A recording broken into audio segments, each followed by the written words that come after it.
Hello, welcome back to 12 Days of Polish. I hope you guys are enjoying this so far. I mean, it's just kind of begun, but I hope you guys are enjoying it so far.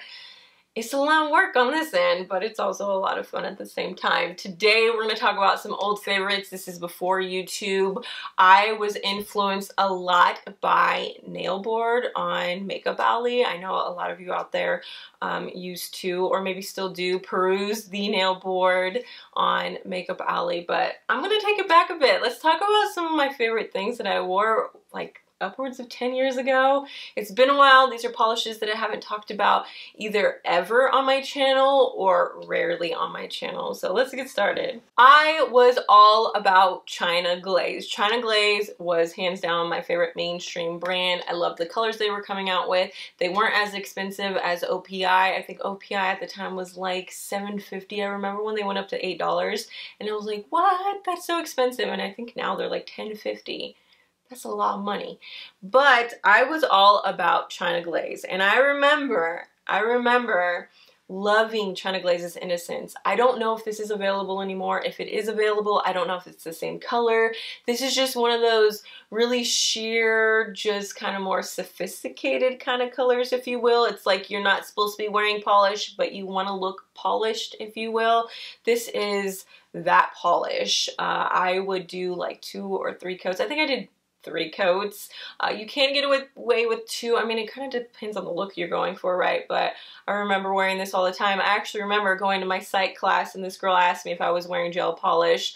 And I was like, no. And I felt so flattered that she thought I was wearing gel polish when all I was wearing was China Glaze's Innocence. I don't know. I don't know why that flattered me so much, but I definitely remember that moment. One that is still talked about today is China Glaze's Flip Flop Fantasy. This is a pink, it has a bit of orange in it. To be honest, I don't know why China Glaze changed the formula.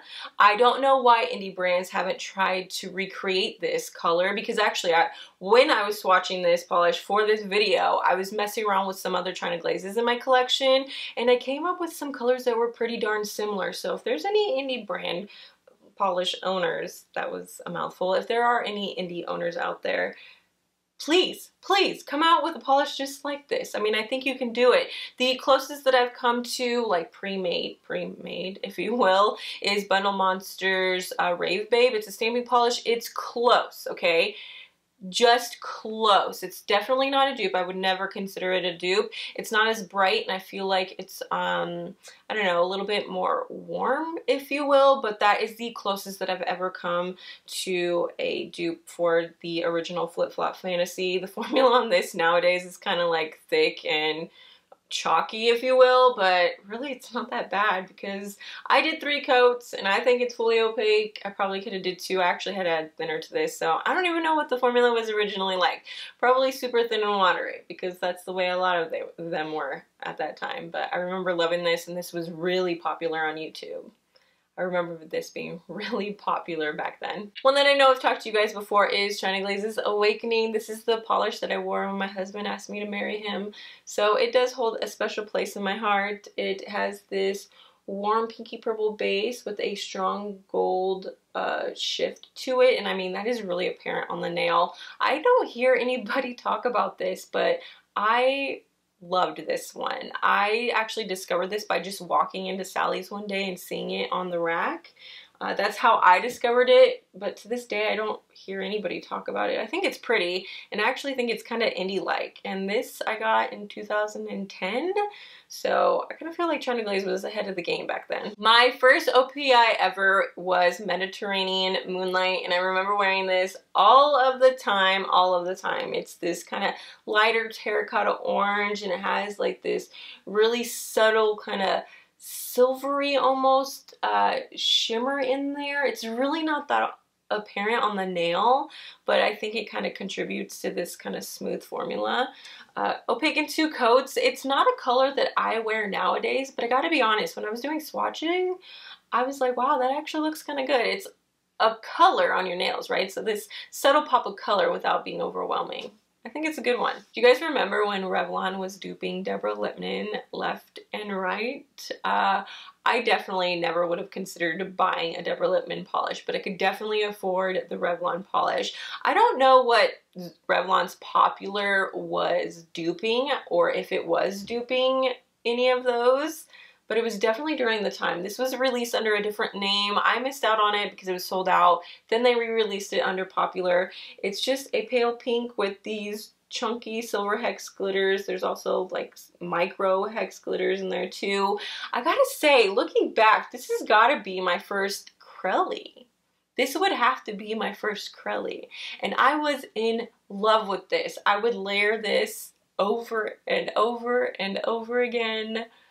I could not get enough. I could not get enough. I really didn't know what I was doing when I was applying it because I probably applied like 5 or 6 coats. But you don't actually need that. I got this opaque in 3 coats. I don't think this is available anymore. If it is out there, I would bet on Big Lots having it. But even then, it's probably a little iffy. But this was one that I would never have let go of.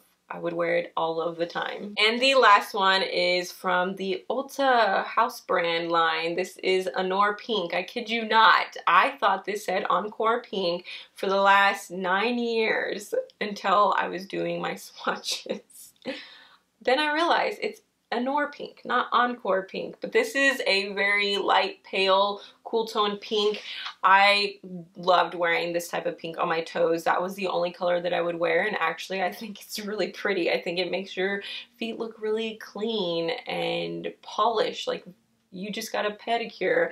I think it's actually really pretty. The formula is what you would expect from a pale pink like this. I ended up switching out the cap because normally these Ulta polishes have those really chunky round caps, and I don't really like those. I think they're a little, I don't know, they're a little bit too big for me. So I went ahead and just put one of Zoya's wide brush caps on this, and it fits perfectly. They don't fit on the China Glaze bottles, but they fit on these ones, so I was happy with that. I got this opaque in 3 coats with this wide paddle brush from Zoya. I can't imagine how many coats it would have taken with the original brush, because those original brushes were like Essie brushes, so there's that. I don't know if this is available anymore either, but I could not get enough of this one. So that is it. Those are the polishes that excited me over 8-9 years ago. If you guys want to tell me some of your old favorites, I would love to talk about it and see what you guys were into. I bet 10 years from now I'm going to look back and think on my Crelly phase and just laugh about how ridiculous I was about Crellys. I bet that day's gonna come, but it's not today. It is not today. So go ahead and let me know what you guys were into. I would love to hear it. It's gonna be fun. It'll be fun to hear your guys' responses. I hope you guys enjoyed this video, and I will see you in my next one. Bye!